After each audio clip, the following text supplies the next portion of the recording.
A day in a life ng isang nanay na may anak na iyakin. For today's video nga ay nagpunta nga kami sa resort para naman i-celebrate ang Valentine's Day. Naisip ko rin kasi na lagi lang kami nasa loob ng bahay ng anak ko, kaya sabi ko naman ay magala-gala kami para naman makakuha ng vitamin D at saka ng sariwang hangin. Pagdating nga namin sa resort ay talaga naman napakabait na mga staff at meron nga agad silang pa-iced tea nga dyan. At syempre, kasama namin si Riri Bells na hindi mawawala. At talagang hinanap ko nga ay yung pet friendly para naman makasama siya kasi kawawa walang mag-aalaga sa kanya. O diba, sobrang ganda nga dito. Sobrang nakaka-relax. Bali, inspired nga pala tong resort na to at saka sobrang mura lang. Sa halagang 5,900 ay makapag-stay ka na. At meron na rin silang restaurant kaya hindi ka na mahihirapan humanap ng makakainin sa labas. At ayan nga, at napakaganda pa ng view ng kanilang resto. Bumili nga ako ng pearls na to hindi dahil sa gusto ko, kundi dahil gusto ko lang tulungan si kuya kasi nga mukhang wala pa siyang benta. Ayan nga, sinuot ko na siya pero hindi nga ako makatagal kasi nga hindi ako sanay ng may hikaw. Kumain na nga rin pala kami ng lunch dito kasi nga napaaga kami ng punta. Dahil natakot nga ako sa traffic pero hindi pala traffic. Yung gumala ka para mag-relax pero hindi pala kundi para maghabol ng anak.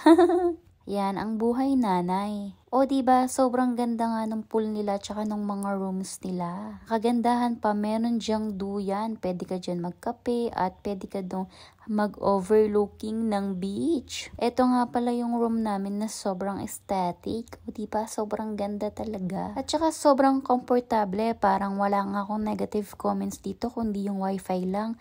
Siguro kasi nga mataas yung lugar kaya mahina lang yung wifi at saka yung data. Pero okay lang kasi nagpunta ka rin naman dito para mag-enjoy at mag-relax, hindi para mag-wifi. Kaya okay na rin kasi mas na-enjoy ko siya. At pwede ka nga rin palang umorder sa restaurant at ipadala dito sa room mo. Dito ka nakakain. O diba, talaga naman sobrang nakaka-relax. Napakaganda ng naisip nila. At syempre, hindi mawawala ang Cocomelon kahit saan tayo magpunta.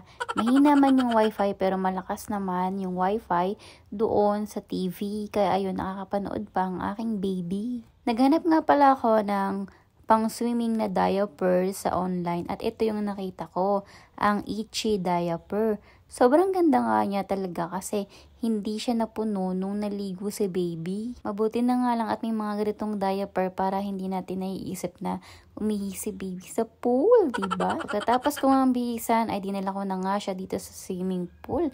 At ayan nga, excited naman talaga siya. Hindi na nga maka-aura yung nanay nyo, kaya naman ganyan na lang yung sinuot ko.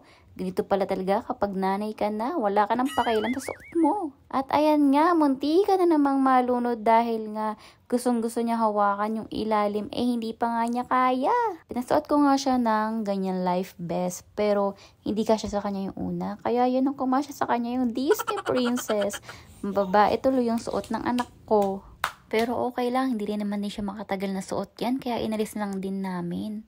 Mabuti na nga lang at nakabili ako ng salbabida sa Shopee. Tignan nyo nga lang si Riri, mukhang gusto na nga rin mag-swimming, pero kasi bawal eh. Hinayaan ko na nga yung mag-ama ko mag-banding para naman magkasundo sila sa swimming pool. At mukha namang nag-enjoy yung mag-ama ko kaya masayang-masaya na rin ako. Bumaba na nga rin ako pero nag-aalala nga ako kasi baka itaob ni Riri yung cellphone ko at malaglag sa swimming pool. Di nawalan pa ng cellphone ng nanay nyo. Tignan nyo naman, tinatabi talaga si Riri kasi baka nga maapakan niya yung cellphone tapos mapunta sa swimming pool. At mukhang inaantok na nga tong bata-batuta na to kasi nga ayaw na niya sa tubig. Tignan nyo naman ang itsura. Kaya nga pinaahon ko na siya at pinadedi ko na nga rin. Tignan nyo naman, sobrang bossy. Pati siya na relax na rin dito sa resort na to. Tignan nyo. Habang nanonood ng Cocomelon ay dumedede. Sana all. Pagkatapos ngayon ay binuli naman niya si Riri. Ewan ko ba, talagang favorite niyang bulihin si Riri. Tignan nyo, kahit pinasok ko na sa ilalim ay talagang namang hinahanap niya. Ito nga pala yung pinto mula sa room nyo at pagbukas mo niyan ay swimming pool na agad. Kaya naman hindi ka na mahihirapan pumunta sa pool. Pero syempre kapag meron kayong batang kasama, kailangan lagi yung sarado kasi baka bigla silang tumalon malalim pa naman yun.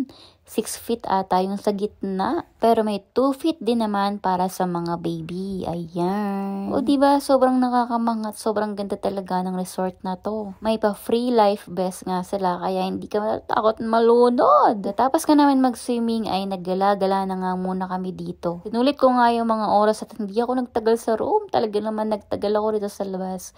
Kasi nga sobrang sarap ng hangin at nakaka-relax. O, ilang relax na ba yung nasabi ko? Nabilang nyo ba? Isa sa naman nga sa akin ng anak ko ay yung pagiging friendly at pagiging smiling face.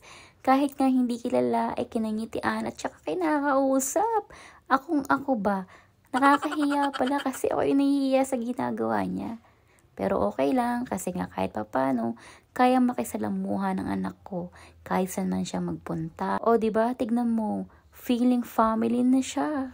Feeling close yarn. Ito nga pala yung hagdan papunta doon sa beach. Kaya kapag gusto mong pumunta doon, sabihin mo lang sa kanila para gabayan ka nung lifeguard. May minibar nga pala malapit sa swimming pool kaya pwede kayong mag-chill habang nagsiswimming ng mga tropa nyo or kung sino man yung kasama nyo. Smoking area pala to, hindi ko napansin kaya bigla ko na lang inalis si Little Opa kasi baka maamoy niya yung mga sigarilyo. Kaya naman dito na lang kami at nag-video na lang kami dalawang mag-ina. Sa gabi naman, ganito naman yung itsura ng kanilang resort na sobrang ganda. At ito naman yung itsura ng swimming pool nila kapag gabi. O diba, wala kang pipiliing oras kasi nga simula umaga hanggang gabi ay mag-i-enjoy ang mga mata mo. At ayan, pwede kayong mag-inuman dyan kasamang barkada mo o kasi namang kasama mo. Sabi ko nga sa inyo, hindi hassle. Tignan nyo, dito na lang din kami nag-dinner sa restaurant nila. Katapos ngayon, pinatulog ko na si Little Opa. Kung gabi naman, ito naman yung view ng inyong room. O diba, sobrang nakaka-relax. Pero dapat 10 PM tahimik na at wala nang nag-iingay. Ito yung kulay ng pool nila, kulay blue, green, o diba, sobrang ganda. Color red. O diba, nag-iiba-iba yung kulay. Christmas light yan, char. Kaya naman sulit na sulit talaga dito kasi nga hanggang gabi, enjoy na enjoy mo. Hanggang 9:30 nga lang pala yung restaurant nila kaya nakaabot pa akong mag-coffee. Dinala na nga lang namin sa room yung coffee para naman makapag-relax din. Ito na yung kinabukasan. Pagising pa lang ng anak ko ay gustong-gusto nang lumabas. Nag-aaya na nga siya. O, diba ang parami pa unlimited kape barako ang lolo nyo. Kaya sa mga adik sa kape dyan, para ka dito. Pumunta na kayo dito. Madali lang naman magpunta dito eh. At bongga, habang nagkakape ka, ganyan yung view mo. O, diba? Senkete. At ito pa ang chismis. Meron silang free breakfast. Pati nga yung baby ko meron no, kaya 3 yung nakaahin.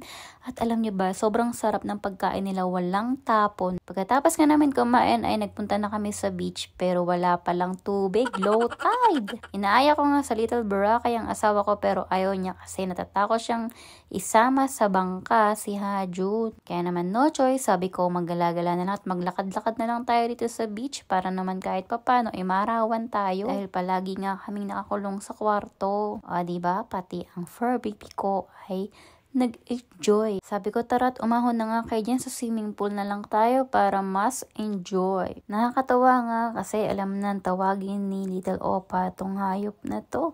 Ang sabi niya, kakak. Yung pala, kwak, kwak, kwak. Nakakatawa talaga ang Cocomelon kasi marami silang tututunan. Hindi na nga maka-aura yung nanay mo, kaya naman wala na tayong choice kundi mag-alaga na lang ng anak habang nagsiswimming.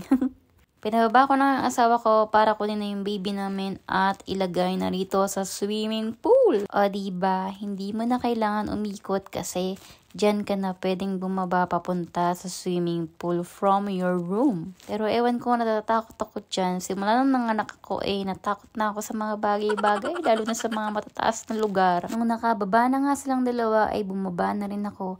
Pero hindi nga ako mapakali kasi baka mamaya itumba ni Riri yung cellphone ko dun sa pool. Nakalimutan ko pa naman yung tripod ko. Medyo nagtagal din kami dito sa pool kaya naman tignan niyo si Little Opa, mukhang inaantok na naman. Pahigab-higab na nga lang ang aming Little Opa. Napagod ka kapadyak sa tubig. O diba, nakita niyo si Riri, kinatakot ako kasi baka mamaya itumba niya yung cellphone ko doon sa swimming pool. 3 PM nga pala yung check-in nyo at 1 PM naman yung out nyo.